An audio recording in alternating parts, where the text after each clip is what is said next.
Everyone.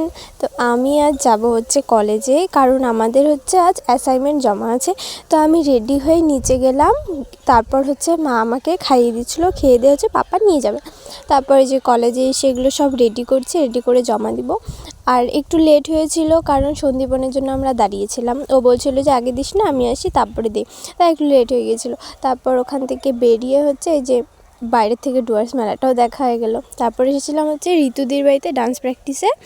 তো এখানে এসে আমি বসেছিলাম, যেহেতু আমি ওদের বাড়ি চিনতাম না, তোর বাবা রাস্তায় এসেছিলো নিতে। তারপর ঋতুদি এসে আমাকে খাবার দিয়ে গেলো, খেয়ে দিয়ে হচ্ছে আমি বাড়িতে চলে আসলাম। আর ডান্সের কোনো ভিডিও করিনি, কারণ সেটা হচ্ছে একবারে প্রোগ্রামের দিনই দেখাবো। তারপর সন্ধ্যাবেলা ঘুম থেকে উঠে একটু মুড়ি খেলাম। তারপর এই দেখো মিষ্টিকে আমাকে মারছে, তার কারণ জানো কি, মহারানী হচ্ছে বই পড়বে না। কাকিমুনি বলছিল যে চল তোকে বই পড়াবো, বলে না মাম্মি প্লিজ, আমি বই পড়বো না, আমি মোবাইল দেখবো। মোবাইল, ও বই পড়বে না কিন্তু মোবাইল দেখবে। তারপর হচ্ছে পাপা, যে মা, কাকিমুনি, বুনু ওদের জন্য অনেক খাবার আনলো, আর আমার জন্য কিচ্ছু আনেনি গাইস, আমার জন্য কিচ্ছু আনেনি। তো আজকে ভিডিওটা এই পর্যন্ত, সবাইকে টাটা।